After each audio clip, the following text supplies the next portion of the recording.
សប្តាហ៍នេះកម្មវិធីគំនិតច្នៃបង្កើតរបស់ទូរទស្សន៍ BTV ក្រុមការងារយើងបានធ្វើដំណើរមកកាន់ស្រុកឈូកខេត្តកំពតនៅតំបន់នេះបងប្អូនប្រជាពលរដ្ឋយើងក្រៅពីប្រកបការងារផ្សេងៗហើយគេក៏ឆ្លៀតធ្វើស្រែចម្ការច្បារដំណាំផងដែរចំពោះដំណាំដែលបងប្អូនយើងនិយមដាំភាគច្រើនគឺជាដំណាំដូង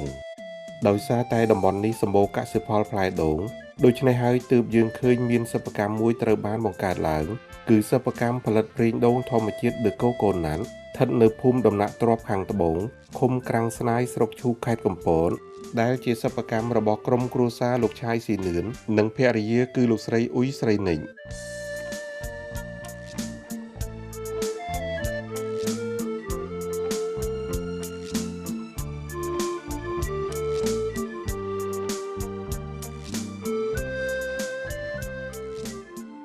នៅក្នុងរោងសិប្បកម្មផលិតប្រេងដូងធម្មជាតិ The Coconut បើទោះបីថាជាសិប្បកម្មលក្ខណៈគ្រួសារក៏ពិតមែនក្តីក៏ប៉ុន្តែយើងសង្កេតឃើញគំនរផ្លែដូងទុំជាច្រើនផ្លែមានផ្លែខ្លះនៅជាសម្បកហើយផ្លែខ្លះទៀតកាប់សម្បករួចដែលបុគ្គលិកបម្រើការនៅក្នុងរោងសិប្បកម្មគេបាននឹងកំពុងតែបន្តធ្វើការសម្អាតឲ្យបានស្អាតល្អដើម្បីបញ្ជូនទៅកាន់ផ្នែកពុះយកទឹកដូងចេញ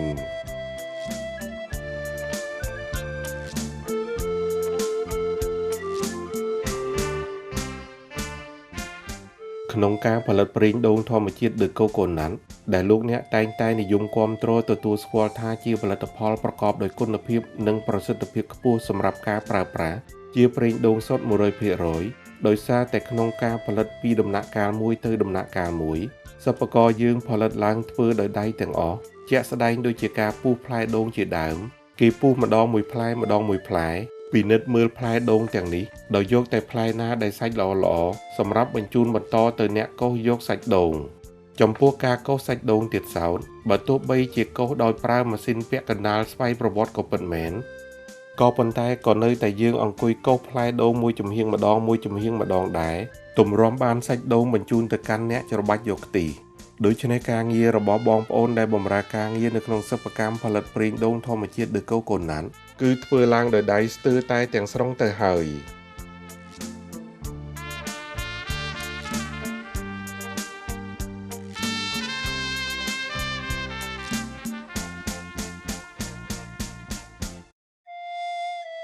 ផលិតផលប្រេងដូងរបស់សិប្បកម្មផលិតប្រេងដូងធម្មជាតិ The Coconut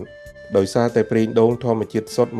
100% ផលិតឡើងប្រកបដោយស្តង់ដារចំណីអាហារត្រឹមត្រូវយកទៅប្រើប្រាស់បានជាច្រើនមុខដូច្នេះហើយទើបត្រូវបានទទួលការគាំទ្រពីសំណាក់អ្នកប្រើប្រាស់ជាច្រើនធ្វើការបញ្ជាទិញជាបន្តបន្ទាប់ដែលបច្ចុប្បន្នធ្វើឲ្យសិប្បកម្មយើងកំពុងតែមមាញឹកក្នុងការផលិត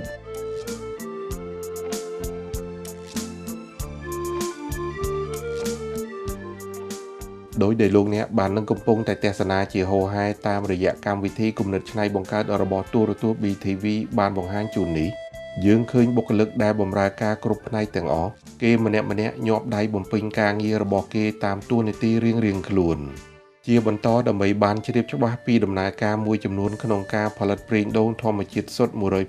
100% លោកឆាយស៊ីនឿនដែលជាម្ចាស់សិប្បកម្មផលិតប្រេងដូងធម្មជាតិ The Coconut ជំរាបជូនលោកអ្នកតាមរយៈការសំណេះសំណាលជាមួយក្រុមការងារយើងដែលមានខ្លឹមសារនិងសកម្មភាពដូចតទៅ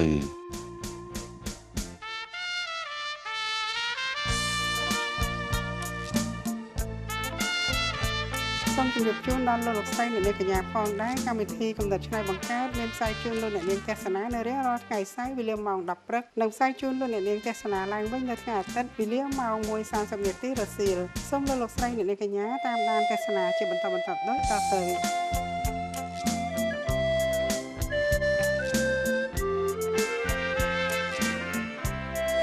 អាដាមលោកជំទាវលោកស្រីអ្នកកញ្ញាជាទីគោរពនិងជាទីមេត្រីចាស់លោកអ្នកនាងទស្សនាជាបន្តសកម្មភាពការងារនៅក្នុងសិប្បកម្មផលិតប្រេងដូងធម្មជាតិ The Coconut ដែលស្ថិតនៅក្នុងឃុំ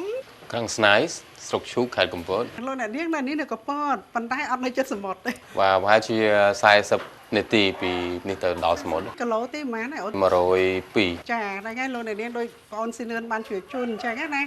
ដោយសារតែនៅទីនេះលោកអ្នកនាងនៅពេលដែលលោកអ្នកធ្វើដំណើរទៅកាន់ខេត្តកំពតតាមផ្លូវជាតិលេខ3ហ្នឹងគ គាត់មកដល់តំបន់ហ្នឹងបងឃើញគេលក់ដូងច្រើនណា vàបើសិនយើងនិយាយទៅស្រុកឈូកហ្នឹងគឺជាតំបន់គេហៅថាតំបន់ដូងតែម្ដងទូទៅយើងមានដូងកោបតកែហើយនឹងដូងធំយើងដូចពេញដូងយើងអត់អាចយកដូងកោបឬក៏ដូងតកែបានទេដោយសារទី1វាមានទំហំទូចទម្រាំតែយើងបានមួយធុងហ្នឹងអាចចូល100ឬក៏200ផ្លែហ្នឹង ហ្នឹងហើយលោកអ្នកនាងហើយឥឡូវនេះលោកអ្នកនាងបានឃើញហើយសិប្បកររបស់យើងម្នាក់ៗណាគឺខិតខំពង្រឹងនិងពង្រីកផលិតផលផលិតខ្លួនឯងហ្នឹងធ្វើយ៉ាងណាឲ្យមានគុណភាពដើម្បីបំពេញសេចក្តីត្រូវការដល់បងប្អូនប្រជាពលរដ្ឋយើងអញ្ចឹងយើងខំប្រឹងទាំងអស់គ្នាណាទាំងសិប្បកម្មលក្ខណៈគ្រួសារក្តីទាំងសហគ្រាសខ្នាតតូចនិងមធ្យមក្តីគឺយើងប្រឹងប្រែងទាំងអស់គ្នាហើយអូនដឹងអត់ប្រេងដូងឯងល្បីខ្លាំងណាស់ដោយសារតែទី1គឺយើងផលិតផលទាំងអស់ហ្នឹងជាពិសេសគឺផ្លែដូងគឺផ្លែដូង បុកខ្មែរយើងជាពិសេសហើយជាផ្លែដូងដែលទុំល្អ គឺជាដូងដែលបងប្អូនប្រជាកសិករយើងលោកដាំដុះលក្ខណៈ ជាលក្ខណៈគ្រួសារហើយលក្ខណៈធម្មជាតិផងដែរ នេះគឺជាចំណុចសំខាន់ណាអញ្ចឹងឥឡូវហ្នឹងលោកអ្នកនាងឯងលោកអ្នកបានឃើញណាសកម្មភាពបងស៊ីណាវចាបងគុណនិងបងចិន្តាមកជួបនឹងបងទាំងអស់បើនៅផ្នែកបង្ហាញទៀតសិតតែបងប្អូនឥឡូវហ្នឹងលោកអ្នកនាងឯងលោកអ្នកកំពុងតែចង់ដឹងថាហេតុអីបានជាសិប្បកម្មផលិតប្រេងដូងធម្មជាតិដ៏កុសកុណាត់របស់យើងហ្នឹងចាប់យកការផលិតប្រេងដូងហើយនឹងសាប៊ូអញ្ចឹងលោកអ្នកនាងកំពុងតែចង់ដឹងហើយដូច្នេះអូនស៊ីនឿនអូនជួយជូនលោកអ្នកនាងតិចទៅក្នុងនាមអូនជាម្ចាស់សិប្បកម្មហ៎ អរគុណដល់បងជាទូទៅយើងឃើញអំពីកត្តាមួយដែលយើងអាចបាទឈានមកដល់ការផលិតប្រេងដូងនេះពីដំបូងគឺយើងឃើញអំពីផ្លែដូងរបស់ប្រជាពលរដ្ឋរបស់យើងហ្នឹង ចា គឺគាត់អត់អាចលក់ចេញទៅណាបានហើយទុកចោលជួនកាលអាចធ្លាក់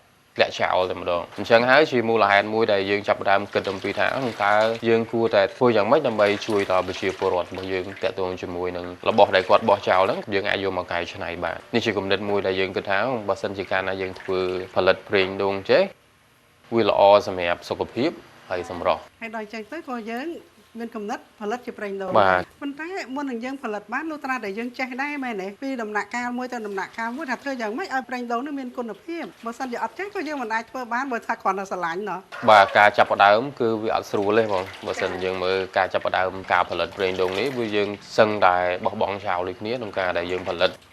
ទូទៅពីព្រោះធម្មតាមុនពេលដែលយើងចាប់ផ្ដើមផលិតប្រេងដូងហ្នឹងយើង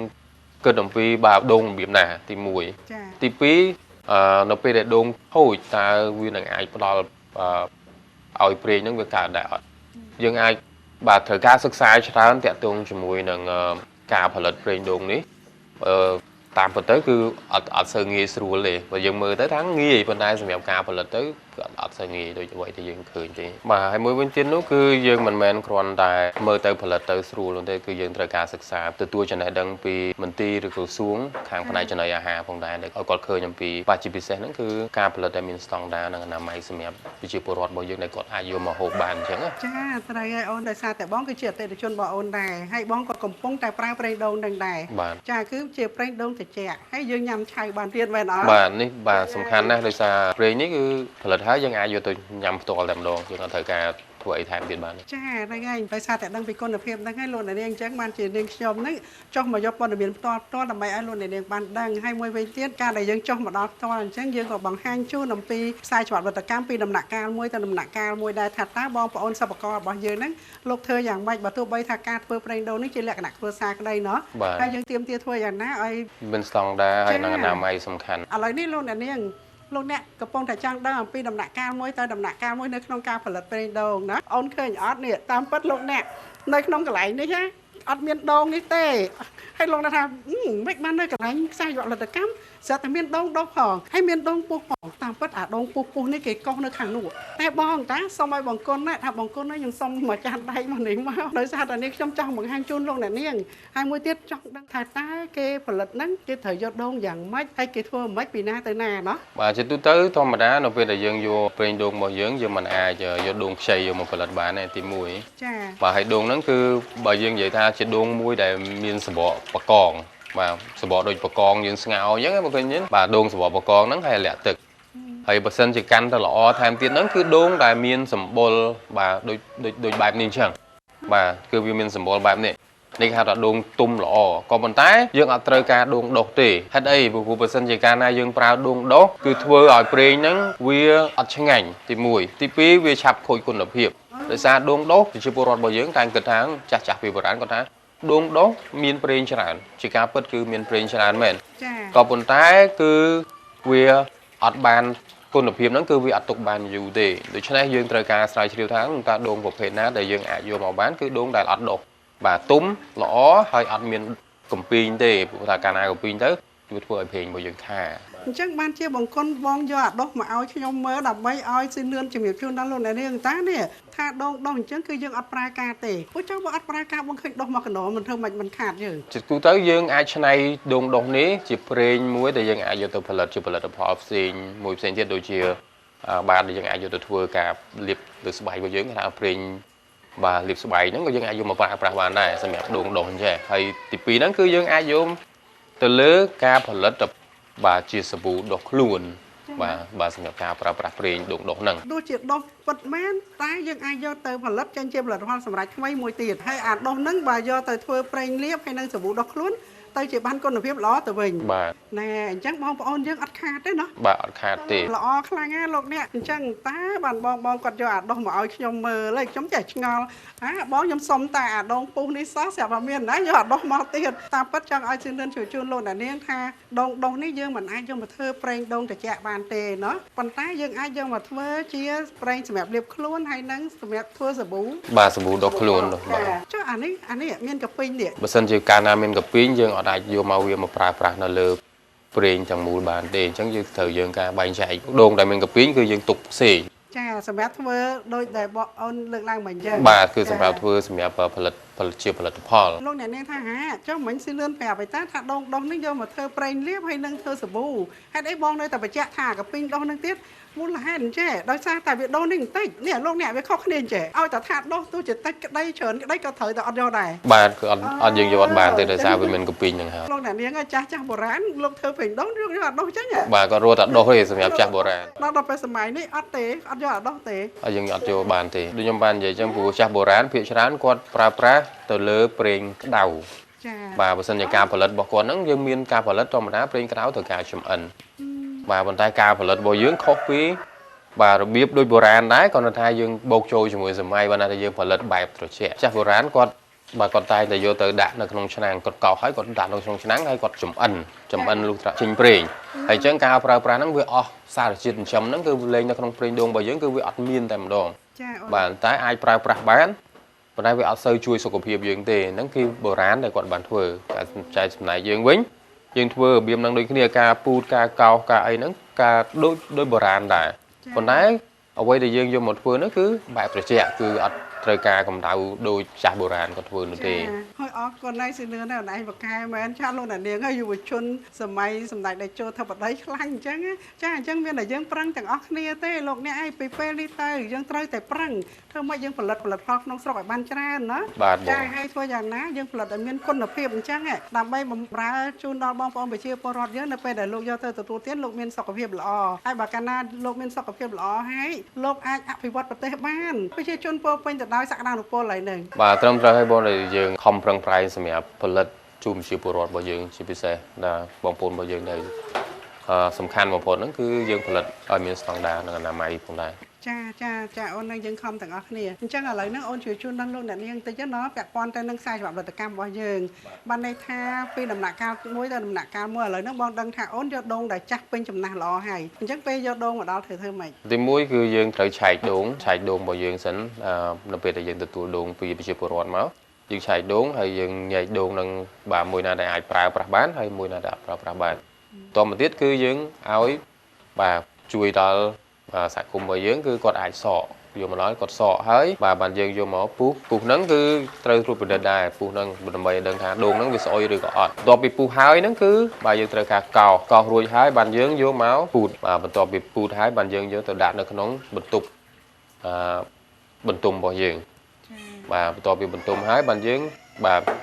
ឃើញប្រេងចេញមកយើងចាប់ដើមដួសដាក់ធុងរបស់យើងហ្នឹងបាទបន្តមកទៀតគឺចុងក្រោយហ្នឹងគឺការវេចខ្ចប់របស់យើងហ្នឹង ហ្នឹងហើយពេលអូនរៀបរាប់អញ្ចឹងទៅស្ដាប់ទៅដូចងាយលោកអ្នកនាងក៏ប៉ុន្តែដល់ពេលមកឃើញបងធ្វើមិនងាយហ្មងទេណាហ្នឹងហើយយកដូងមកដល់ចំបាច់ផងពូតផងហើយពូតហើយនឹងត្រូវយកទៅបន្ទុំទៀតបានន័យថាពេលដែលយើងបានដូងមកដល់យើងសក់វាសក់ដូងហ្នឹងហើយយើងជ្រើសរើសដូងណាយកដូងណាដែលល្អដល់ដូងអត់ល្អយើងដកវាចេញបាទបងចាចុះដូងដែលបងប្អូនយើងលោកយកមកអូនថាត្រូវជ្រើសរើសដូងស្លេចដូងហ្នឹងចុះបើសិនជាដូងហ្នឹងអត់ត្រូវហ្នឹងមិនយើងជូនទៅគាត់ឲ្យយកទៅផ្ទះវិញឬក៏មិនបានន័យថាវាស្ទើរអីណា ប្រជាជនដែលគាត់ យកដូងមកហ្នឹងគឺបាទគាត់ដឹងថាយើងតម្រូវការរបស់យើងហ្នឹងគឺដូងរបៀបណាហើយអញ្ចឹងយើងបានប្រាប់គាត់នៅពេលដែលគាត់យើងធ្លាប់ដើរទៅតាមផ្ទះហើយយើងទិញពួកគាត់អញ្ចឹងណាអញ្ចឹងគាត់យើងប្រាប់អំពីថាដូងប្រភេទណាដែលសិប្បកម្មរបស់យើងត្រូវការ ចាហើយឥឡូវនេះនៅពេលដែលយើងច្បាច់ហើយនេះខ្ញុំឃើញបងគាត់លើកយកទៅចាក់អីអញ្ចឹងអាហ្នឹងមិនពេលចោចាក់ហ្នឹងច្រោះមកតង់ទៀត បាទយើងត្រូវការចម្រោះធ្វើយ៉ាងម៉េចដើម្បីឲ្យខ្ទិះហ្នឹងវាស្អាតបើមិនជាកាលណាយើងមានកាកនៅក្នុងហ្នឹងបាទវាជាបញ្ហាដែរ អញ្ចឹងបានន័យថាមុននឹងយកទឹកខ្ទិះដូងហ្នឹងទៅបន្ទុំគឺយើងត្រូវការច្បាច់ត្រង់យ៉ាងល្អណាបានយកទៅបន្ទុំ ធ្វើយ៉ាងម៉េចឲ្យស្អាតសិន បាទចាអានេះយើងយកតែក្បាលខ្ទិះសុទ្ធទេ បាទមានខ្ទិះទី2ដែរខ្ទិះទី1និងទី2ពីព្រោះកាលណាយើងពូតលើកទី1ហ្នឹងវាអត់អស់ទេ អញ្ចឹង បាទអញ្ចឹងយើងត្រូវការពូតជាលើកទី2ម្ដងទៀត ហ្នឹងហើយលោកអ្នកនាងឥឡូវនេះលោកអ្នកបានដឹងដោយសង្ខេបដែលអូនស៊ីនឿនណាអូនជាម្ចាស់សិប្បកម្មហ្នឹងអូនបានជួយជូនដល់លោកអ្នកនាងហើយហើយអាដូងនេះគឺ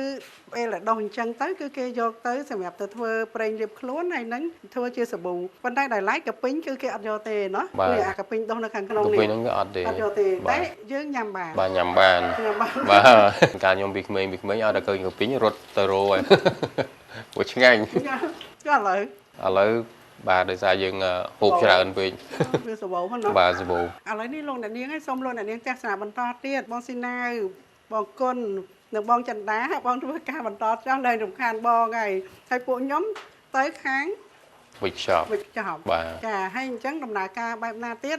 សូមអញ្ជើញលោកអ្នកនាងទស្សនាបន្តដោយតទៅចាតោះអញ្ចឹងអូនសនឿនយើងទៅខាងមុខទៀតចាតអូនតោះសូមអញ្ជើញលោកអ្នកនាងទស្សនាបន្ត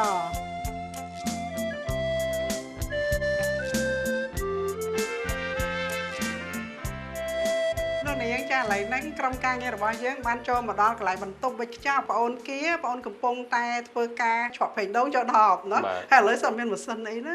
ណាស្រួល អាប់ដេតទីពីមុនយើងប្រើជាឡាវ ចា បាទតែឥឡូវនេះយើងមានការប្រើម៉ាស៊ីនបែបនេះវាជួយឲ្យយើងបានន័យថាអនាម័យកាន់តែខ្លាំងថែមទៀត ហើយអូននឹងជាជំហានណា បាទ ចាប៉ុន្តែទោះបីយ៉ាងណាបងក៏សូមសរសើរដែរយើងលក្ខណៈគ្រួសារយើងធ្វើបានប៉ុណ្ណឹងហើយថ្ងៃក្រោយទៀតយើងនឹងអាប់ដេតបន្ថែមទៀតណា បាទយើងសង្ឃឹមដោយសារការគ្រប់គ្រងរបស់បងប្អូនរបស់យើង ចា បាទប្រជាជនខ្មែរយើងគ្រប់គ្រងកាន់តែច្រើនអញ្ចឹងយើងអាចអាប់ដេតទៅមុខថែមទៀត យើងជម្រាបជូនលោកអ្នកនាងពីការដែលយើងច្បាច់យកប្រេងដូងហើយយើងយកទៅបន្ទុំណា បាទ ហើយឥឡូវអូននិយាយពីការបន្ទុំសិនណាបន្ទុំហើយបើយើងយកមកវេចខ្ចប់មែនទេតោះបន្ទុំយើងត្រូវធ្វើម៉េច ឥ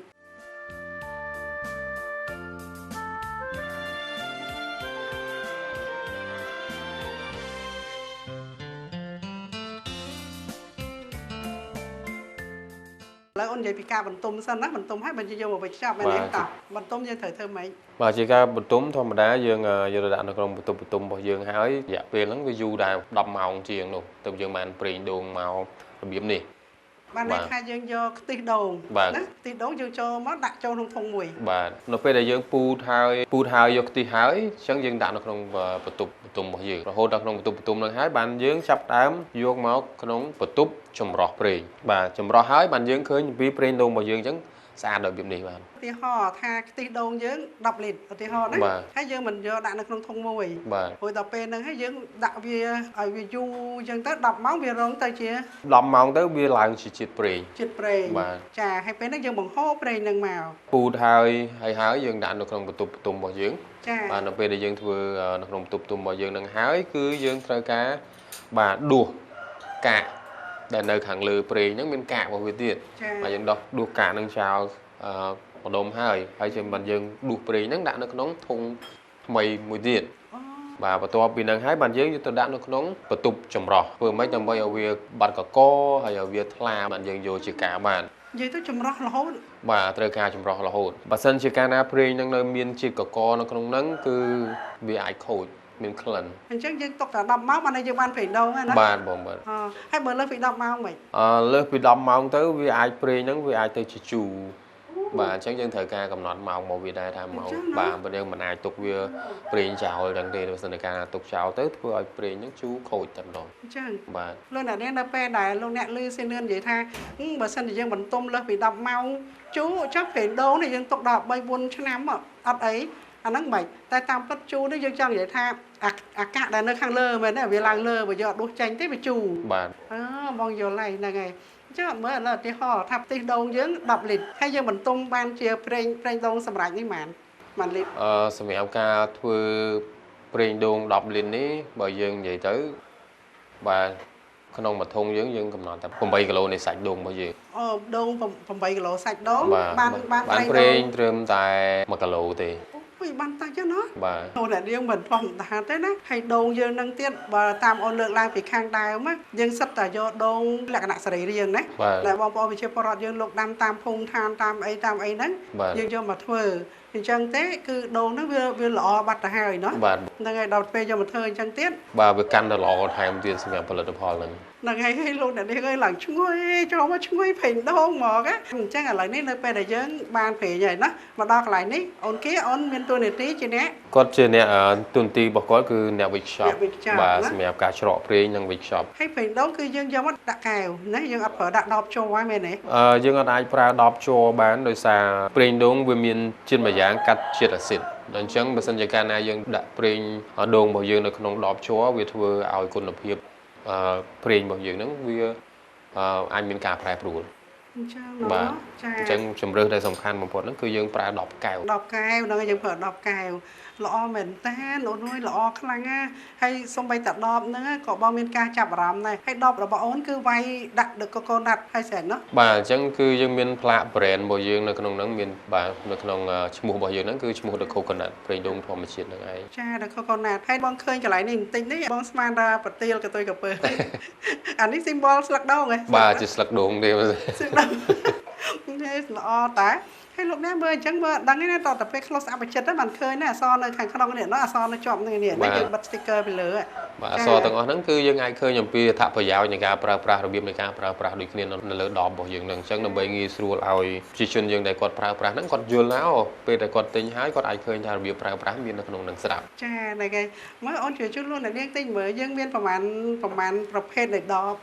យើងមាន3ប្រភេទធម្មតាយើងមាន3ប្រភេទដូងរបស់យើង ចាចំណុះប្រមាណដែរ ដល់ចំណុះទូចរបស់យើងហ្នឹងគឺ150មីលីលីត្រ អាតូចបងកាន់ហ្នឹងអានេះ បាទ 150ណា បាទ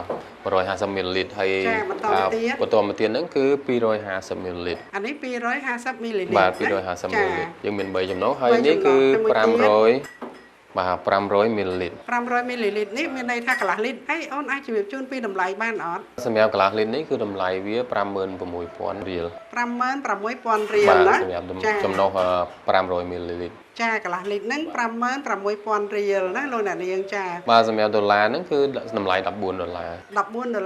ចាជាទូទៅយើងតែងតែនិយាយពីរូបិយប័ណ្ណខ្មែរយើងណាអញ្ចឹងលោកអ្នកនាងយើងគ្រប់គ្រងប្រាក់រៀលខ្មែរណា បាទយើងពេលខ្លះបាទប្រជាជនរបស់យើងក៏សួរចុះតម្លៃលុយខ្មែររបស់យើង ហ្នឹងហើយហើយតែយើងនិយាយថារៀលអាហ្នឹងគឺរូបិយប័ណ្ណខ្មែរណាចាអញ្ចឹងបន្តទៀតអាតម្លៃអាតូចតោះ បាទសម្រាប់តម្លៃកដាលនេះគិតជាលុយដុល្លារហ្នឹងគឺ$9 $9 បាទសម្រាប់លុយខ្មែរយើងហ្នឹងគឺ36000រៀល ហ្នឹងហើយអើយច្រើនដល់6000រៀលដល់ច្រើនកតុយ6000ហ្នឹងហើយច្រើន6000 36000រៀលណាដបនេះណាចាហើយអាតូចជាងគេ150មីលីលីត្រ បាទ150នេះគឺតម្លៃវា24000រៀល 24000រៀល បាទ $6 បាទ$6 $6ណាហ្នឹងហើយល្អអន្តាចាឥឡូវនេះយើងនិយាយអំពីគុណភាពវិញម្ដង សម្រាប់ការដែលយើងបាទ workshop ហើយអីអញ្ចឹងប្រេងដែលយើងធ្វើតេស្តកន្លងមកហ្នឹងគឺយើងអាចទុករយៈពេលពី2ទៅ4ឆ្នាំសម្រាប់ប្រេងទៅ សឿនលឿនអាចជួយជូនលោកអ្នកនាងអំពីអត្ថប្រយោជន៍នៃការប្រើប្រាស់ប្រេងដូងបន្តិចទៅអូន បាទការប្រើប្រាស់ប្រេងដូងគឺអត្ថប្រយោជន៍សំខាន់ក្នុងការពេលដែលយើងប្រើប្រាស់សម្រាប់ការហូបប្រចាំថ្ងៃ ចា ជាពិសេសគឺយើងហូបប្រចាំថ្ងៃនេះគឺជួយទី1បាទសម្រួលបើសិនជាយើងមានខ្លាញ់ហូបបេះដូងអីគឺវាកាត់បន្ថយខ្លាំងហើយព្យាបាលសម្រាប់ជំងឺហ្នឹងហើយសម្រាប់ជំងឺបាត់ការចងចាំអីហ្នឹងបាទហ្នឹងក៏ជួយខ្លាំងដែរតាក់ទងជាមួយប្រេងដូងមានប្រសិទ្ធភាពខ្លាំងហើយភាគច្រើនគឺយើងប្រើទៅលើញ៉ាំជាទូទៅបាទញ៉ាំឆៅជាទូទៅ អាហ្នឹងយើងញ៉ាំមិនវិធីសាស្ត្រក្នុងការញ៉ាំ យើងញ៉ាំក្នុងមួយស្លាបព្រាកាហ្វេជារៀងរាល់ព្រឹកមុនបាទភ្ញាក់ពីគេងមកគឺយើងហូបប្រេងដូងយកតែម្ដង អញ្ចឹងណា បាទ ពេលយើងដាក់ប្រេងដូងហើយយើងញ៉ាំទឹកក្តៅតាមក្រោយតិច បាទ អូល្អដែរហើយថ្ងៃអញ្ចឹងក្នុងមួយថ្ងៃញ៉ាំម្ដងទៅ មួយថ្ងៃយើងអាចញ៉ាំម្ដង ចាហ្នឹងសម្រាប់ការញ៉ាំ បាទ ហើយក្រៅពីញ៉ាំ ក្រៅពីញ៉ាំហ្នឹងគឺយើងអាចប្រើសម្រាប់ដូចសម្រាប់ស្ត្រីបើយើងនិយាយពីស្ត្រីផ្នែកសម្រស់សំខាន់មែនទែនដោយសារយើងអាចយកមកម៉ាស្សាស្បែកបាទសំខាន់លើការម៉ាស្សាស្បែកដើម្បីឲ្យស្បែករបស់យើងនឹងមានសំណើមជាពិសេសបាទសំខាន់ដែលយើងអាចប្រើប្រាស់ប្រេងដូងហ្នឹងជាសម្រាប់ការពារស្បែករបស់យើង ដើម្បីកុំឲ្យមានគេហៅជំងឺមហារីកស្បែកអញ្ចឹងយើងអាចប្រើប្រាស់លើស្បែកមុខរបស់យើងបានការ remove make up អីហ្នឹងគឺខ្លាំងបាទអូល្អតាស់លោកណានាងហ្នឹងឯងចាប់អារម្មណ៍រឿង remove make up ហ្មងហ្នឹងហើយចាឲ្យបន្តទៀតបាទយើងអាចយកមកដូចសក់បាទដូចយើងធ្វើអាចយកមកអបសក់បានបាទជាពិសេសសក់របស់យើងដែលជ្រុះបាទជ្រុះឬក៏មើលទៅរឿងសពងអត់សូវមានសំណើមអីយើងអាចប្រើប្រាស់ប្រេងដូងដើម្បីយកមកអបបានដូចគ្នាបាទសំខាន់ដែលយើងជ្រុះសក់យើងអាចយកមកអបហ្នឹងធ្វើឲ្យសក់របស់យើងហ្នឹងអាចដុះឡើងវិញអូល្អ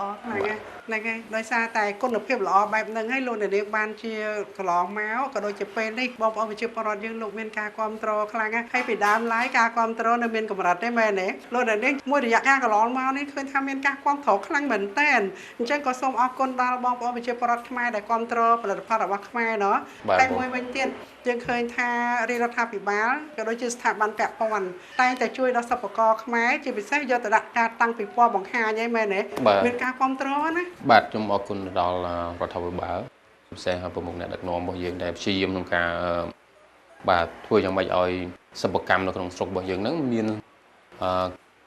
សន្ទុះទៅមុខតាមរយៈនៃការបាទឲ្យពួកយើងចូលរួមការតាំងពិព័រណ៍ផ្សេងៗនៅតាមខេត្តតាមក្រុងបាទជាពិសេសនេះយើងអរគុណខ្លាំងមែនទែនសម្រាប់រាជរដ្ឋាភិបាលរបស់យើងដែលបានអនុញ្ញាតឲ្យយើងចូលរួមក្នុងការនឹងតាំងពិព័រណ៍នៅកោះពេជ្រយើងឃើញពីប្រជាជនរបស់យើងចាប់ផ្ដើមគ្រប់គ្រងខ្លាំងមែនទែនមកកាន់សិប្បកម្មប្រេងដូងរបស់យើងពេលយើងឃើញអញ្ចឹងយើងជាសិប្បករសប្បាយចិត្តណាមែនទេអូនបាទបងបាទយើងសប្បាយចិត្តខ្លាំងចាហើយយើងនឹងខំប្រឹងពង្រីកពង្រឹងបន្ថែមទៀតណោះបាទយើងនឹងព្យាយាមក្នុងការពង្រីកឲ្យកាន់តែធំជាងនឹងថែមទៀតផងដែរចាហើយក្នុងនឹងដែរយើងក៏សូមសនំពរឲ្យបងប្អូនប្រជាពលរដ្ឋយើងគ្រប់គ្រងផលិតផលខ្មែរប្រកបដោយនិរន្តរភាពមែនទេបាទអរគុណទៅដល់បងប្អូនខ្មែរយើងសម្រាប់ការគ្រប់គ្រងហើយសូមនៅតែបន្តការគ្រប់គ្រងផលិតផលក្នុងស្រុករបស់យើងបន្ថែមទៀតផងដែរមិនថាប្រេងដូងឬក៏បាទផលិតផលអ្វីក៏ដោយដែលផលិតដោយស្នាដៃរបស់គុណខ្មែរយើងបាទសនំពរថាទៅតែបន្តជាមួយនឹងគ្នាចាទន្ទឹមនឹងហ្នឹងដើម្បីឆ្លើយតបទៅនឹងការគ្រប់គ្រងរបស់បងប្អូនប្រជាពលរដ្ឋយើងបងសុំតាមម្យ៉ាងឯអូនសុំឲ្យសិប្បករយើងព្យាយាមធ្វើយ៉ាងម៉េចឲ្យអស់ពីសមត្ថភាពពង្រឹងគុណភាពផលិតផលប្រកបទៅដោយសុវត្ថិភាពហើយមួយវិញទៀតសូមកុំតម្លើងតម្លៃឲ្យហួសកំណត់បាទសំខាន់ដែលយើងដឹងថានៅពេលដែលប្រជាជនរបស់យើងគ្រប់គ្រងផលិតផលក្នុងស្រុកហើយបាទនេះជាអ្វីមួយដែលយើងសំណូមពរថាសូមកុំតម្លើងតម្លៃសម្រាប់ប្រជាពលរដ្ឋរបស់យើងចាយើងធ្វើយ៉ាងណាយើងឲ្យបានទាំងអស់គ្នាយុទ្ធសាស្ត្រឈ្នះដែលកន្លងមកតាំងពីសម័យសម្ដេចតេជោណាដែលលោកជាអតីតនាយករដ្ឋមន្ត្រីណាលោកបានខិតខំប្រឹងប្រែងខ្លាំងណាហ្នឹងហើយលោកបានយកយុទ្ធសាស្ត្រឈ្នះឲ្យបានធ្វើឲ្យប្រទេសជាតិយើងមានសន្តិភាពអញ្ចឹងទេយើងចង់និយាយថាទោះជាភាគីណាក៏ដោយឲ្យឈ្នះទាំងអស់គ្នាបើយើងនិយាយពីសិប្បករវិញក៏ឲ្យឈ្នះបើយើងនិយាយពីអតិថិជនដែលទិញផលិតផលហ្នឹងក៏ឲ្យឈ្នះចានេះគឺជាចំណុចសំខាន់បានន័យថាយើងរស់ទាំងអស់គ្នាចាហ្នឹងហើយបងនិយាយតាំងពីដំបូងបងថាសំខាន់នៅពេលដែលយើងផលិតផលល្អហើយប្រជាពលរដ្ឋយើងលោកទទួលទានទៅមានសុខភាពល្អបានន័យបងប្អូនយើងទាំងអស់គ្នានៅក្នុងប្រទេសហ្នឹងសុខភាពល្អទាំងអស់ហើយបើសុខភាពល្អហើយអូនចង់ធ្វើអីក៏បានសុខភាពសំខាន់ណាស់ហ្នឹងហើយយើងតែនិយាយគ្នានោះថាគ្មានស្អីដែលថ្លៃជាងក្រែពេទ្យទេមែនទេបាទយើងគ្រាន់តែប្រៀបធៀបទេណាចាឥឡូវបងនិយាយពីបញ្ហាដំណើរការទីផ្សារវិញម្ដងបិទតែថាបងប្អូនយើងលោកគ្រប់ត្រហើយតែកន្លងមកយើងធ្វើទីផ្សារយ៉ាងម៉េចអូនបាទសម្រាប់ទីផ្សាររបស់យើងបច្ចុប្បន្ននេះបងប្អូនអាចបាទកំងតាមเพจក៏បានបាទកំងតាមเพจ The Coconut របស់យើងក៏បានបងប្អូនដែលនៅតាមបណ្ដាខេត្តយើងមានបាទអ្នកតំណាងចែកចាយនៅតាមបណ្ដាខេត្ត25ខេត្តរាជធានីយើងមានបងប្អូនរបស់យើងគាត់យកទៅលក់បន្តអញ្ចឹងបងប្អូនយើងអាចតាក់ទងទៅកាន់เพจរបស់យើងហើយយើងទម្លាក់ទីតាំងងាយស្រួលសម្រាប់បងប្អូនទៅរកតំបន់របស់បងប្អូននេះបាទយើងមានកញ្ចប់ពិសេសសម្រាប់បងប្អូនរបស់យើងដែលគាត់ចង់យកទៅលក់បន្តហ្នឹងកញ្ចប់ពិសេសសម្រាប់ពួកគាត់ពេញដងរបស់យើងហ្នឹងមិនមែនគ្រាន់តែប្រើប្រាស់នៅក្នុងស្រុកខ្មែររបស់យើងទេថែមទាំងប្រើប្រាស់នៅប្រទេសញូហ្សេឡង់និងប្រទេសអាមេរិកផងដែរនៅញូហ្សេឡង់និងអាមេរិកបាទអូឥឡូវស្រួលទៀតអូនបងប្អូនយើងលោកចង់កំងទៅក៏ផ្ញើទៅស្រួលដែរហ្នឹងហើយឥឡូវហ្នឹងហើយអញ្ចឹងយើងខំទាំងអស់គ្នាណោះចាឥឡូវនេះប្រសិនបើយើងផ្សព្វផ្សាយទៅបងប្អូនយើងលោកចង់ធ្វើការបញ្ជាតិចបានន័យថាតាក់ទងមកពេកអូនណា The Coconut ណាបាទតាក់ទងមកពេក The Coconut ឬក៏តាក់ទងមកតាមលេខទូរស័ព្ទ092 76 26 95 016 38 85 01ចាហ្នឹង ngay lọ nó hay luôn là đi ngay đôi cam thi công đặt chạy bằng cả là bao từ từ BTV ban chỉ chung luôn là đi chẳng cái này ôn xin nữa nó ôn miền phải giờ là bảo ôn nó cứ sẽ này hay sẽ này chưa nhạc group về tiền chả đòn chẳng hai ban chỉ kế này thua là đập phao chấm này ha này luôn là đi có chia nhạc group về đòn chẳng nó có thua với cái con phải giặt tăng đa cái cô đó sọc của hiệp chả mongสบายใจรอดôn ôn nơi không ai nhớ chập đai cáiนี้คัดคำประกอบระบอบประกอบแต่ได้เสจนะ chảอะไรนี่ยังtới cái lạiสูงđó nghe បាទយើងនឹងទៅមើលកន្លែងផលិតសាប៊ូ ចា ដកខ្លួនរបស់យើងហ្នឹង ហ្នឹងហើយចាអញ្ចឹងលោកអ្នកសូមលោកអ្នកទស្សនាបន្តទៀតកម្មវិធីកំណត់ឆ្នៃបង្កើតរបស់ទូរទស្សន៍ BTV នឹងបង្ហាញជូនលោកអ្នកនាងជាបន្តបន្ទាប់ដោយតទៅសូមអញ្ជើញចាហ្នឹងហើយអាគីអនឡាញធ្វើការបន្តណាគឺអូនចាមកអូនមក បាទ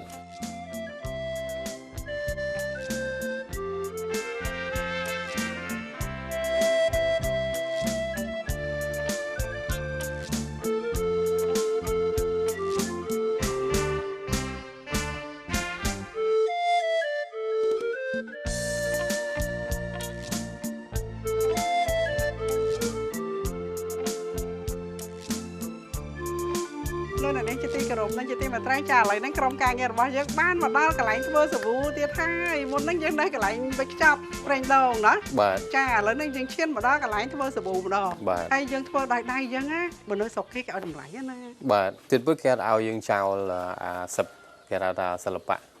នៃការប្រើដៃទីទូទៅធម្មតាគេជួយចិត្តគេចង់ឲ្យយើងបន្តនឹងទៅមុខទៀត ចាហ្នឹងហើយហ្នឹងគេហៅថាមុខរបរប្រពៃណីផងណោះហើយដល់ពេលបងឃើញទៀតពុំជន់នៅលើតុនេះហ្នឹងហើយមានតាមតូចតាមធំណែអូនណោះបាទមានប៉ុន្មានខ្នាតយើងមាន2ខ្នាតយើងមាន100ក្រាមនិង50ក្រាម100ក្រាមនិង50ក្រាមអញ្ចឹងអានេះ100ក្រាមបាទបងបាទហ្នឹង100ក្រាមណាចាបើនិយាយទៅស្មើនឹងមួយខាំប៉ុន្តែបងឃើញសាប៊ូអូនមានពណ៌ណាឥឡូវបងនិយាយអាម្ដុំមួយខាំហ្នឹងចុះអាហ្នឹងពណ៌វាដូចរៀងថ្នោតបន្តិចណាថ្នោតភៀវវារៀងលឿងចាស់ហ្នឹងឯងបាច់ថ្នោតបន្តិចហ្នឹងឯងចាអានេះគឺជាប្រភេទសាប៊ូដុំធំណាចាទម្ងន់មួយខាំស្មើនឹង100ក្រាមចាហើយបន្តទៀតបងឃើញអាតូចនេះបាទតូចហ្នឹងគឺទម្ងន់វាហ្នឹង50ក្រាមអានេះឆក់ថងហើយបាទនេះយើងរុំផ្លាស្ទិកហើយមើលអូនអត់ផ្លាស្ទិកឲ្យបងមើលដើម្បីលោកអ្នកនាងឃើញសាច់ហ្នឹងហើយចានេះអានេះយកអត់តរុំផ្លាស្ទិកទេណាបាទអូនបងឃើញអញ្ចឹងដូចចង់ញ៉ាំមិនដូចជានំគេហៅអីសណ្ដែកកិនណោះសណ្ដែកផ្អែមដែរឃើញហ៎ធម្មតាពេលតែឃើញអាហ្នឹងគេអត់គិតអំពីសាប៊ូទេបងបើកំ pl ែងបន្តិចដោយសារដល់ពេលគេឃើញទៅយកទៅតាំងលក់អីគេឃើញទៅគេសួរថាអាហ្នឹងនំមែនបាទតានេះបានលោកអ្នកនាងចាម្ដុំនេះទម្ងន់វា50ក្រាមពាក់កដាលណាបាទពាក់កដាលបន្តទៀតបាទយើងមានអពណ៌សនិយាយទៅបើសិនជាបងអត់និយាយក៏លោកអ្នកនាងដឹងថាអាហ្នឹងធាតុផ្សំរបស់វាគឺច្រើនជាងគេអត់មានលាអី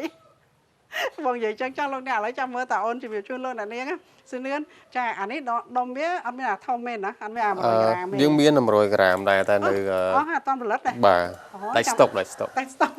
ចាអានេះក៏50ក្រាមដែរបាទអញ្ចឹងឥឡូវនេះយើងនិយាយពីធាតុផ្សំវិញម្ដងបាទបងនេះយើងហៅថាសាប៊ូប្រភេទប្រេងដូងសុទ្ធបាទដែលយើងផ្សំតែជាមួយនឹងប្រេងដូងទេបាទទៅវាខ្លាចជាពណ៌សអញ្ចឹងមានន័យថានេះគឺសាប៊ូប្រេងដូងសុទ្ធ 100% ប្រេងដូងសុទ្ធ 100% ប្រេងដូងអញ្ចឹងយើងយកប្រេងដូងទៅធ្វើម៉េចបានវាកបើវាសុទ្ធ 100% អញ្ចឹងទៅយើងលាយជាមួយនឹងមេសាប៊ូរបស់យើងបាទប៉ុន្តែនៅពេលដែលយើងអាចប្រើប្រាស់បានហ្នឹងមិនមែនលាយភ្លាមហើយយើងប្រើប្រាស់បានភ្លាមទេបងសាប៊ូនេះធម្មតាយើងត្រូវរក្សាវាយ៉ាងហោចណាស់50ថ្ងៃវាហ្នឹងនៅទីវាលហ្នឹងយ៉ាងហោចឲ្យបានរយៈពេល1ខែឡើងអញ្ចឹងបានយើងអាចប្រើប្រាស់បានដើម្បីឲ្យសារធាតុមេសាប៊ូហ្នឹងវាចេញបើវាហើរចេញអស់បានន័យថាយើងយកប្រេងដូងសុទ្ធមកលាយជាមួយធាតុផ្សំដែលធ្វើឲ្យទៅជាសាប៊ូប៉ុន្តែធាតុផ្សំរបស់យើងផលិតប្រកបទៅដោយស្តង់ដារសុវត្ថិភាពបាទបងចាព្រោះនេះខ្ញុំបានដឹងដោយសារតែគ្រួសារអូននឿនហ្នឹងគាត់គឺជាអ្នកគ្រូពេទ្យអញ្ចឹងហើយបានជាគាត់អាចផលិតរបស់នឹងបានហើយមានច្បាប់ត្រឡប់ត្រឹមត្រូវអញ្ចឹងយកទៅប្រើលោកអ្នកនាងមិនប៉ះពាល់សុខភាពលុះត្រាតែយើងធ្វើអញ្ចឹងណអូនបានសុខភាពបងប្អូនប្រជាពលរដ្ឋយើងល្អនេះខ្ញុំនៅតែនិយាយដដែលលោកអ្នកនាងសូមឲ្យសិប្បករទាំងអស់ប្រកបទៅដោយសុជីវធម៌ណានិងក្រមសីលធម៌វិជ្ជាជីវៈបាទទូទៅយើងនៅពេលដែលយើងផលិតហើយយើងអត់អាចទៅដាក់លក់ភ្លាមទេបងបាទយើងត្រូវការផ្ញើសាប៊ូនេះទៅកាន់មន្ទីរពិសោធន៍ថាតើប្រើប្រាស់បានឬក៏អត់បើសិនជាការណាមន្ទីរអត់ចេញវិញ្ញាបនបត្រមកទេយើងអត់អាចប្រើប្រាស់បានទេអាហ្នឹងសំខាន់ពីព្រោះនេះជាអ្វីដែលយើងអាចបង្ហាញបញ្ជាក់ទៅកាន់អ្នកប្រើប្រាស់បានថាយើងបានចុះបញ្ជីហើយ ធ្វើតេស្តពិតប្រាកដមែន ចាហ្នឹងហើយអូនបងមួយបងគ្រប់ត្រឲ្យបងពេញចិត្តនៅអ្វីដែលបងប្អូនបាននឹងកំពុងធ្វើណាយើងនៅតែប្រឹងប្រែងធ្វើអញ្ចឹងរហូតណាដើម្បីខ្មែរយើងណាចាហ្នឹងហើយអញ្ចឹងឥឡូវយើងនិយាយឲ្យនេះគឺពណ៌សនេះគឺជាសាប៊ូប្រេងដូងសុទ្ធ ដោយលាយនឹងគ្រឿងផ្សំបន្ថែមដើម្បីឲ្យคล้ายទៅជាសាប៊ូ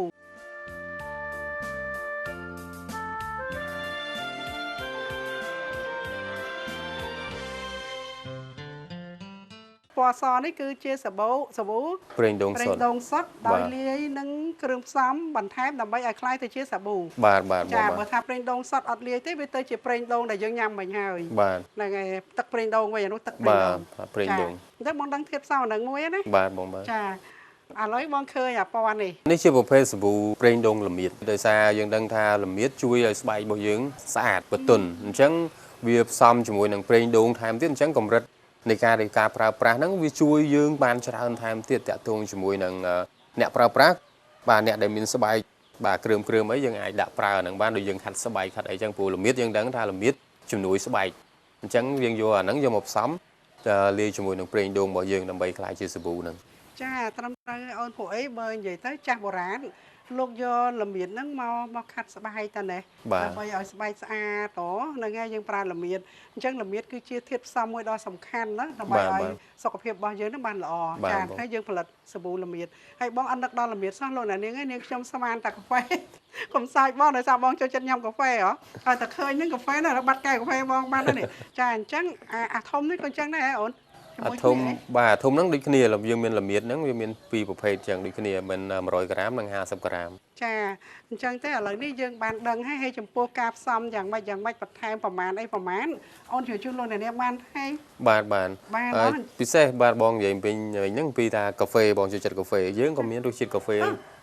បាទនេះគឺកាហ្វេបាទន័យថាប្រេងដូងកាហ្វេសម្រាប់អ្នកដែលគាត់ស្រឡាញ់ក្លិនកាហ្វេអីយើងអត់យកក្លិនពីខាងក្រៅមកដាក់ទេតែយើងប្រើជាកាកាហ្វេយកមកផ្សំជាមួយនឹងប្រេងដូងរបស់យើងវិញ អូយពេញចិត្តបងឲ្យស្ដោកហ្មងលោកអ្នកនាងហេតុតែចូលចិត្តកាហ្វេសុំសាប៊ូកាហ្វេនិយាយលេងសោះមែនអូយលោកពុកលោកសាវយើងលោកអ្នកនាងលោកពុកបងអូនស៊ីនលឿនណាលោកកំពុងតែមើលពួកយើងថតឲ្យលោកសាវយើងថាអើយកូនជាមួយគេសួរគ្នាមិនខ្លះហ្នឹងហើយអញ្ចឹងអានេះផលិតកាហ្វេណាបាទកាហ្វេ ឥឡូវនេះមុននឹងយើងចាប់ដើមបង្ហាញជូនលោកអ្នកពីគ្រឿងផ្សំជំរាបជូនពីតម្លៃអាហារណាបាទសាប៊ូកាហ្វេមួយដុំ50ក្រាមនេះតម្លៃប៉ុន្មានតម្លៃវាត្រឹមតែ 5000 រៀលប៉ុណ្ណោះបាទនេះគឺសាប៊ូដូងកាហ្វេទម្ងន់50ក្រាមថ្លៃ5000រៀលចាហើយលោកអ្នកនេះ5000រៀលប្រើមិនតិចថ្ងៃណាបាទអាចប្រើបាន2សប្តាហ៍ទៅមួយខែសម្រាប់មួយដុំមែនទេមកប្រើដូចបងបានដល់ប៉ុណ្ណឹងទី1មានបងធំបងត្រូវដូរច្រើនមួយទឹកញាប់អាហ្នឹងក៏អស់ច្រើនដែរនិយាយទៅគិតទៅលើអ្នកប្រើប្រាស់បាទចាហ្នឹងតែប្រើច្រើនអស់ច្រើនទេ បាទត្រឹមត្រូវបន្តមកទៀតចានេះប្រេងដូងល្មៀតមួយដុំ50ក្រាមតម្លៃម៉េចតម្លៃដូចគ្នា5000ដូចគ្នាអូ5000ដូចគ្នាបាទល្មៀតកុំនិយាយលេងល្មៀតថ្លៃដែរតាបាទល្មៀតថ្លៃចាហ្នឹងហើយចាអញ្ចឹង5000ដូចគ្នាបាទព្រោះយើងអត់ចង់ដូចអ្វីដែលយើងបាននិយាយពីដើមថាយើងអត់ចង់ដំឡើងថ្លៃសម្រាប់ប្រជាជនរបស់ខ្មែរយើងដឹងថាការគ្រប់គ្រងរបស់គាត់ហើយអញ្ចឹងយើងព្យាយាមផលិតឲ្យចំចំណុចដែលពួកគាត់ត្រូវការចាល្អណាស់អូនអើយបងពេញចិត្តមែនតើណាបងពេញចិត្តខ្លាំងណាស់កុំតម្លើងតម្លៃលោកអ្នកនាងយើងចង់បានចំណេញតិចប៉ុន្តែយើងឲ្យបានអតិថិជនច្រើនបាទមិនបានអតិថិជនម្ដងនឹងហើយបាទពេលក្រោយគាត់ឈប់ហ្នឹងហើយនិយាយមែនតើនេះខ្ញុំធ្លាប់តាពេលដែលបងទៅកន្លែងហ្នឹងបងដឹងថាគាត់លក់មិនដូចប្រក់កដីហើយគាត់លក់មើលមុខមនុស្សទៀត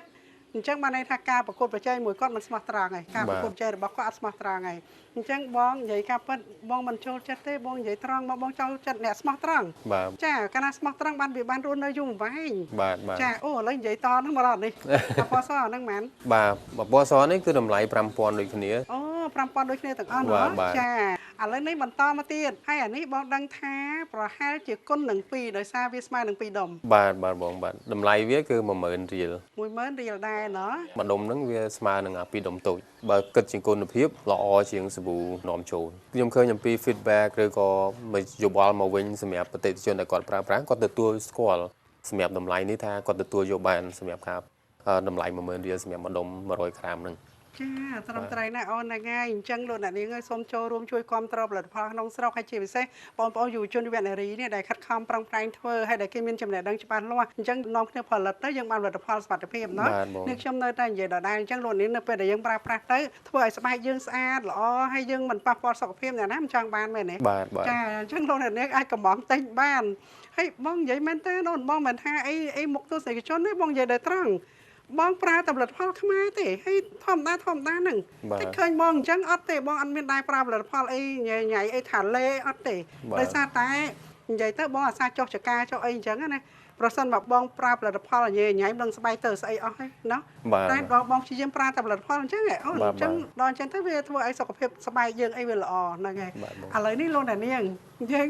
និយាយប៉ុណ្្នឹងបានណាយើងចាប់ដើមធ្វើហ៎បាទតោះយើងនឹងធ្វើជាមួយនឹងគ្នាបាទដើម្បីបង្ហាញថាបងប្អូនរបស់យើងថាយើងពិតជាផលិតនៅទីកន្លែងរបស់យើងពិតប្រាកដមែនយើងមិនមែនគ្រាន់តែបង្ហាញការ workshop ទេប៉ុន្តែយើងបង្ហាញអំពីទីកន្លែងរបស់យើងដែលយើងកំពុងផលិតចាហ្នឹងហើយតើអញ្ចឹងអូនចាប់ដើមតើបាទនៅពេលដែលយើងផលិតធម្មតាយើងត្រូវការពាក់ម៉ាស់ដើម្បីការពារសុវត្ថិភាពរបស់យើងពីព្រោះធម្មតានៅពេលដែលយើងប្រើមេសាប៊ូវាអាចជះក្លិនមកកាន់សុខភាពរបស់យើងដែរអញ្ចឹងសំខាន់ណាស់ដែលយើងត្រូវការពាក់ម៉ាស់ដើម្បីកុំឲ្យយើងដកដង្ហើមចូលបានអូចាអូយលោកអ្នកនាងនេះខ្ញុំអត់បានគិតដល់រឿងហ្នឹងសោះមែននៅពេលដែលលោកអ្នកឮអូនស៊ីលឿនថាចេះយើងត្រូវពាក់ម៉ាស់ខ្លាចប៉ះពាល់សុខភាពហើយយើងផលិតសាប៊ូដោះសាច់ដោះមុខដោះខ្លួនអីអញ្ចឹងវាប៉ះពាល់មិនមែនទេកាលណាយើងប្រើត្រូវស្តង់ដាមែនទេបាទផលិតផលអីក៏ដោយឱសថក៏ចឹងដែរឱសថមុខពីរបើយើងប្រើលើគ្រោះថ្នាក់តែបើយើងប្រើត្រឹមត្រូវសុខភាពយើងល្អត្រូវបងអូយអរគុណណាស់ពួកអីបងរៀនពីបងប្អូនដែរហ្នឹងចាអញ្ចឹងយើងត្រូវពាក់ម៉ាស់សិនណាបាទយើងពាក់ម៉ាស់យើងពាក់ម៉ាស់ទាំងអស់គ្នាលោកអ្នកនាងចាំមើលបងប្អូនគេជួយជូនលោកអ្នកនាងយើងត្រូវការវាស់រូបមន្តរបស់យើងដែរដើម្បីដែលយើងធ្វើនៅក្នុងនេះណាអញ្ចឹងយើងនឹងវាស់ប្រេងដូងរបស់យើងតើអូនអ្នកធ្វើចាប្រេងដូងយើងចាប់ដើមវាស់ដាក់នៅក្នុងបាទយើងមានកតោរបស់យើងសម្រាប់វាស់ຂະຫນាតរបស់យើងហ្នឹងបាទត្រឹមត្រូវតាមຂະຫນាតបើសិនជាកាលណាយើងអត់ធ្វើតាមຂະຫນាតទេវាអត់ចេញជាសាប៊ូទេវាចេញទៅតែវាអត់កកទៅវាត្រូវជាខូចយើងប្រើប្រាស់អត់កើតបើសិនជាយើងលាយមេសាប៊ូហ្នឹងលើសកម្រិតទៀតទោះបីយើងហាលប៉ុន្មានក៏ដោយក៏វាប្រើប្រាស់អត់កើតដែរព្រោះវាអាចប៉ះពាល់អញ្ចឹងយើងត្រូវដឹងថារូបមន្តដែលយើងធ្វើហ្នឹងគឺឲ្យវាត្រូវតាមក្បួនខ្នាតរបស់យើងចាត្រូវអូនហ្នឹងហើយបញ្ហាដែលតាមក្បួនខ្នាតហ្នឹងគឺជាចំណុចសំខាន់ណាលោកអ្នកនាងឥឡូវនេះយកឧទាហរណ៍ថាយើងធ្វើម្ហូបប្រសិនបើយើងដាក់អំបិលលើសចំណុះប្រៃក៏ប៉ះពាល់សុខភាពដែរបាទមិនចឹងនេះខ្ញុំថាដល់មេសាប៊ូមែនទេអានេះចំណុះប្រហែល2លីត្រអូនេះ2លីត្រណា2លីត្រចាចាអូនប្រេងដូងសុទ្ធរបស់យើងបាទនឹងប្រេងដូងដែលយើងផលិតហ្នឹងសុទ្ធចាប្រេងដូងត្រជាក់បាទចាចាក់ចូលទៅក្នុងធុងបាទធុងដែលយើងបាទធុងលាយចាបន្តមកទៀតយើងចាក់មេសាប៊ូចាអាហ្នឹងទម្ងន់ប្រហែលអូនអានេះចំណុះវា900ក្រាមមេសាប៊ូយើងដាក់900ក្រាមចាយើងវល់ត្រឹមត្រូវរបស់យើងច្បាស់លាស់ណាស់លោកអ្នកនាងអញ្ចឹងយើងអាចដាក់ចូលនៅក្នុងចូលជាមួយគ្នាបាទលាយជាមួយនឹងគ្នាចាអានេះមេសាប៊ូបាទមេសាប៊ូបាទហើយបន្តមកទៀតយើងអាចប្រើម៉ាស៊ីនកូររបស់យើងនេះឲ្យវាវាយចូលគ្នាបាទឲ្យដើម្បីលាយរយៈពេលដែលលាយហ្នឹងគឺចំនួនដែលកូរហ្នឹងគឺ15នាទីកូរហ្នឹងយើងមានលាយបន្ថែមទៀតយើងអត់មានលាយទៀតទេបាទគឺចាប់ហើយកូរវាហ្នឹងចំនួនដែលយើងកំណត់នាទីហ្នឹងគឺ15នាទីអញ្ចឹង15នាទីហ្នឹងហើយគឺយើងយកមកចាក់នៅក្នុងពុម្ពរបស់យើងប្រហែល2ថ្ងៃអីទើបយើងឆ្កឹះចេញមកបាទឆ្កឹះចេញមកចាហើយបន្តមកទៀតយើងទុករយៈពេលនៅក្នុងស្តុកយើង1ខែទៀតបាទ1ខែហើយបានយើងអាចយកទៅចេញទៅទីផ្សារបាទយើងអាចវេចខ្ចប់បានសម្រាប់យឺតបាទលក់ឲ្យអ្នកប្រើប្រាស់បានអញ្ចឹងណាបាទចាហើយអញ្ចឹងរាល់ថ្ងៃបងប្អូនប្រជាពលរដ្ឋយើងលោកកំងយើងអាចដាច់ស្តុកទេឬក៏អាចពេលមានពេលដាច់ដែរបាទដោយសារការគ្រប់គ្រងហើយនឹងដែលពួកគាត់បានដឹងបាទនេះជាផលិតផលថ្មីរបស់យើងដូចគ្នាដោយសារយើងអត់បានបញ្ចេញពីមុនហើយឥឡូវនេះដោយសារមានការគ្រប់គ្រងរបស់ប្រជាពលរដ្ឋយើងខ្លាំងយើងក៏ចាប់ផ្ដើមបរិយាការផលិតរបស់យើងឲ្យលឿនជាងមុនទៀតលើមុនយើងប្រើប្រាស់ជាលក្ខណៈគ្រួសារទេបានត្រឹមតែ500ដុំអីទេក្នុងមួយខែប៉ុន្តែឥឡូវនេះយើងអាចផលិតបានរហូតដល់2000ទៅ3000ដុំអីនោះក្នុងមួយខែចាអញ្ចឹងឥឡូវនេះប្រសិនបើលោកអ្នកនាងត្រូវការលោកអ្នកអាចបញ្ជាទិញតាមเพจបាទយើងបាទអាចតាក់ទងតាមเพจ The Coconut ហើយនឹងលេខទូរស័ព្ទរបស់ខ្ញុំបាទឬក៏តាក់ទងតាមเพจ បាទដើម្បីងាយស្រួលទៅកាន់បងប្អូនទាំងអស់គ្នាគឺ Page the Coconut អញ្ចឹងល្អខ្លាំងហើយលោកអ្នកនាងលោកអ្នកបានឃើញណាសិប្បកម្ម The Coconut ប្រេងដូងធម្មជាតិជាសិប្បកម្មមួយដែលបានបង្កើតឡើងដោយជនជាតិខ្មែរដែលបានផ្ដោតសំខាន់ទៅលើសុខភាពនិងសម្រស់បងអានបាច់ចប់ទៅត្រឹមដល់សម្រស់ហ្នឹងគឺអស្ចារ្យហ្នឹងហើយអញ្ចឹងលោកអ្នកនាងឥឡូវនេះអត់ទាន់បានដល់នាទីណាកំពុងតកោចាអញ្ចឹងអូនមុននឹងបង្ហាញជូនសកម្មភាពការងារយើងបន្តនៅក្នុងសិប្បកម្មផលិតប្រេងដូង The Coconut ហ្នឹងអូនជំរាបជូនដល់លោកអ្នកបន្តិចទៅអូនថ្លែងអំណរគុណលោកអ្នកដែលគាត់គាំទ្រហើយក៏ដូចជាជំរាបជូនមកលោកអ្នកត្រូវការអីចឹងណាតើអរគុណច្រើនមែនទែនសម្រាប់បងប្អូនជនរួមជាតិខ្មែរយើងតែបាទអ្នកនៅក្នុងប្រទេសកម្ពុជាដែលបានចូលរួមគាំទ្រផលិតផលខ្មែររបស់យើងកន្លងមកនេះហើយយើងឃើញថាបាទអរគុណសម្រាប់ការរាជរដ្ឋាភិបាលដែលខំប្រឹងប្រែងបាទជួយដល់សិប្បកម្មនានាមិនថាត្រឹមសិប្បកម្មរបស់ប្រេងដូងនោះទេតែសិប្បកម្មដែលមាននៅក្នុងប្រទេសកម្ពុជាគឺលោកព្យាយាមក្នុងការនឹងណែនាំហើយនឹងឲ្យចូលរួមក្នុងការនឹងតាំងពិព័រណ៍ដើម្បីដាក់តាំងបង្ហាញបន្ថែមទៀតទៅកាន់ប្រជាពលរដ្ឋខ្មែរយើងឲ្យគាត់មានបានន័យថាលឺថែមទៀតអំពីការផលិតនៅក្នុងប្រទេសកម្ពុជាយើងអញ្ចឹងគឺប្រទេសកម្ពុជាយើងមិនមែនមានត្រឹមតែសិប្បកម្មរបស់ខ្ញុំប៉ុណ្ណេះទេបាទមានសិប្បកម្មដទៃផ្សេងទៀតដែលគាត់កំពុងតែធ្វើផងដែរទាំងចំណីអាហារហើយនឹងរបស់ប្រើប្រាស់ហ្នឹងហើយអញ្ចឹងសំខាន់ណាស់លោកអ្នកនាងយើងចូលរួមគាំទ្រទាំងអស់គ្នាហើយនាងខ្ញុំនៅតែនិយាយដដែលនាងខ្ញុំសូមអង្វរឲ្យសិប្បកររបស់យើងនាងខ្ញុំចង់ឲ្យសិប្បកររបស់យើងហ្នឹងគឺថាលោកអ្នកយើងត្រូវតែមានឆន្ទៈរួមហើយយើងត្រូវតែមានស្មារតីដាច់ខាតថាយើងខ្ញុំត្រូវតែផលិតរបស់ល្អដើម្បីសុខភាពបងប្អូនប្រជាពលរដ្ឋទាំងអស់គ្នាមែនទេអូនយើងត្រូវតាំងចិត្តអញ្ចឹងព្រោះលោកអ្នកនាងបើខ្មែរយើងមិនស្រឡាញ់ខ្មែរឲ្យអ្នកណាមកស្រឡាញ់ជំនួសយើងត្រូវបងចាអញ្ចឹងយើងត្រូវតែចូលរួមទាំងអស់គ្នាមែនទេអូនសំខាន់លើភាពស្មោះត្រង់លោកអ្នកនាងហើយយើងចង់ឲ្យបងប្អូនប្រជាពលរដ្ឋខ្មែរយើងលោកមានជីវភាពកាន់តែប្រសើរយើងជួយរកការងារឲ្យបងប្អូនយើងធ្វើគ្រាន់តែសិប្បកម្មThe Coconutរបស់អូនជាលក្ខណៈគ្រួសារណាក៏បងប្អូនយើងនៅក្នុងសហគមន៍មានការងារធ្វើច្រើនណាស់ណាបាទបងមែនទេបាទជាទូទៅឥឡូវនេះយើងជួយបានទៅដល់ស្ត្រីបាន10នាក់ហើយតែគាត់មិនអាចធ្វើការនៅបណ្ដារោងចក្របានមិនអាចធ្វើការរោងចក្របានប៉ុន្តែពួកគាត់អាចមកធ្វើការនៅទីកន្លែងរបស់យើងបានចាហើយទៅថ្ងៃអនាគតប្រហែលជាយើងចង់បរិយានៅទីកន្លែងនេះអាចថាជួយបានយ៉ាងហោចណាស់ឲ្យបាន50នាក់នេះជាគោលដៅរបស់យើងចាហ្នឹងហើយបងឮសូអាសេនិកគ្រួសារអនឯងគាត់មានឆន្ទៈគាត់ថាគាត់នឹងខិតខំធ្វើយ៉ាងណាគាត់នឹងពង្រីកបន្ថែមដោយសារតែសិប្បកម្មរបស់យើងណាបើកយូរឆ្នាំមកលោកអ្នកនាងអញ្ចឹងកន្លែងផលិតរបស់យើងដូចថានៅយើងចង្អៀតដែរព្រោះយើងធ្វើលក្ខណៈគ្រួសារអញ្ចឹងប្រសិនបើលោកអ្នកនាងចង់ឲ្យសិប្បករខ្មែរយើងមានការរីកចម្រើនយើងត្រូវតែជួយគាំទ្រគ្នាដើម្បីឲ្យការងារនឹងដំណើរការដោយរលូនណាចាយើងខិតខំប្រឹងប្រែងហើយមួយវិញទៀតអូនមិនបានលើកឡើងថាបុគ្គលិករបស់យើងមានចំនួន10នាក់10នាក់ក៏ពិតមែនអូនប៉ុន្តែក្នុងមួយគ្រួសារគាត់មានប៉ុន្មាននាក់ទៀតអាចមាន3ទៅ5នាក់អញ្ចឹងចាអញ្ចឹងបានន័យថាគាត់ទៅចិញ្ចឹមគ្រួសារគាត់នោះទៀតអញ្ចឹងបោកមកបន្តិចឯណាអូនចូល30-40នាក់ទៀតណាការជួយមែនទេហ្នឹងហើយអញ្ចឹងឥឡូវហ្នឹងលោកអ្នកនាងសូមលោកអ្នកនាងទស្សនាបន្តទៀតអ្វីដែលយើងខ្ញុំបានបង្ហាញជូននៅក្នុងសិប្បកម្ម The Coconut ហើយប្រសិនបើយើងខ្ញុំខុសទាស់ដោយប្រការណាមួយមិនក៏បីក៏សូមខន្តីអភ័យទោសហើយសូមគោរពជ័យលោកអ្នកនាងទស្សនាបន្តសកម្មភាពការងារបងប្អូនយើងមានស្ត្រីច្រើនជាងបុរសចាដែលបាននឹងកំពុងធ្វើការនៅទីនេះអញ្ចឹងសូមគោរពជ័យលោកអ្នកនាងទស្សនាបន្តដោយតទៅចាអាចអូនធ្វើការចាស់នាងធ្វើការចាស់ហើយលោកអ្នកនាងដោយលោកអ្នកដឹងអញ្ចឹងណាព្រោះអីនៅកន្លែងហ្នឹងដោយសារយើងមានមេសាវូមេអីអញ្ចឹងអូនស៊ីនឿនអូនឲ្យយើងបិទម៉ាស់បិទអីការពារសុខភាពហើយក្រុមការងារហ្នឹងក៏ល្អណាស់ដែរនឹងរៀបចំល្អណាស់ចាល្អតាអ្នកគ្រូពេទ្យតែឃើញធ្វើអត់ស្រួលអ្នកគ្រូពេទ្យហ្នឹងមកថាឲ្យលើអីខុសស្តង់ដារចាហ្នឹងចាអញ្ចឹងសូមអញ្ជើញលោកនាងទស្សនាបន្តដោយតទៅចាសូមអញ្ជើញ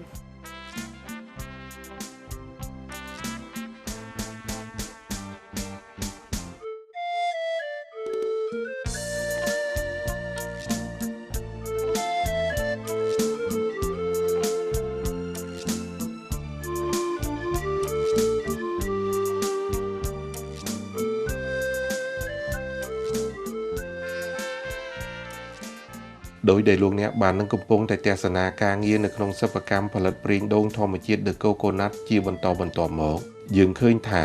បច្ចុប្បន្ននេះក្រៅពីមានផលិតប្រេងដូងសុទ្ធ 100% ហើយសិប្បកម្មផលិតប្រេងដូងធម្មជាតិ The Coconut ក៏មានផលិតសាប៊ូផងដែរ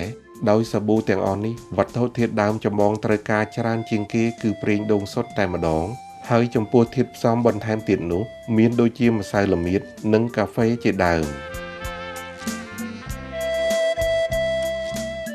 ការផលិតសាប៊ូដូងលក្ខណៈធម្មជាតិទាំងអស់នេះ ត្រូវបានទទួលការគាំទ្រពីសំណាក់អ្នកប្រើប្រាស់តាមគ្រួសារក៏ដូចជាតាមបណ្ដាហាងមួយចំនួនធ្វើការបញ្ជាទិញយកទៅលក់បន្តជាហូរហែផលិតផលក្នុងស្រុកនាពេលបច្ចុប្បន្ននេះយើងឃើញសិប្បករនិងសហគ្រិនមួយចំនួនកំពុងតែខិតខំពង្រឹងនិងពង្រីកផលិតផលរបស់ខ្លួនជាច្រើនមុខប្រកបដោយគុណភាពដើម្បីបម្រើសេចក្តីត្រូវការនៃអ្នកប្រើប្រាស់ក្នុងនោះរួមមានសិប្បកម្មផលិតប្រេងដូងធម្មជាតិមួយផងដែរដែលបានយកចិត្តទុកដាក់លើផលិតផលសម្រេចរបស់ខ្លួនដោយផ្ដោតទៅលើសុខភាពនិងសម្រស់ដោយមិនមានប្រើប្រាស់សារធាតុគីមីនោះឡើយ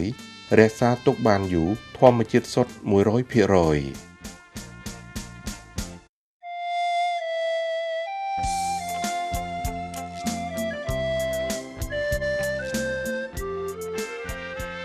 ផលិតផលប្រេងដូងរបស់សិប្បកម្មផលិតប្រេងដូងធម្មជាតិ The Coconut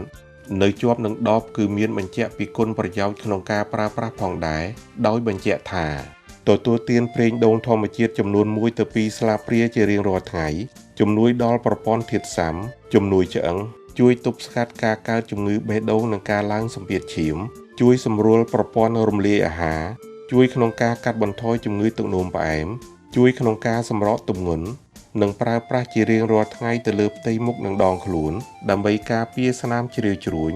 ស្បែកគ្រើមស្បែកស្ងួតនិងស្នាមអាចរុយដូច្នេះផលិតផលប្រេងដូងត្រជាក់របស់សិប្បកម្មផលិតប្រេងដូងធម្មជាតិ The Coconut យើងអាចទទួលទានបានហើយថែមទាំងអាចប្រើប្រាស់សម្រាប់ថែរក្សាស្បែកផងដែរការខិតខំប្រឹងប្រែងរបស់សិប្បករក៏ដូចជាសហគ្រិនខ្នាតតូចនិងមធ្យមគឺជាចំណែកមួយយ៉ាងសំខាន់ក្នុងការចូលរួមចំណែកជាមួយរាជរដ្ឋាភិបាលផលិតនៅផលិតផលក្នុងស្រុកឲ្យកាន់តែសម្បូរបែបការចូលរួមប្រើប្រាស់នៅផលិតផលក្នុងស្រុកលោកអ្នកគឺបានចូលរួមចំណែកផ្ដល់នៅកម្លាំងពលកម្មនៅនឹងកន្លែងដល់បងប្អូនប្រជាពលរដ្ឋយើងនៅក្នុងសហគមន៍ក៏ដូចជាបានជួយប្រម៉ូទទិញកសិផលដែលជាវត្ថុធាតុដើមរបស់កសិករដែលបង្កបង្កើនផលបានមួយចំនួនធំថែមទៀត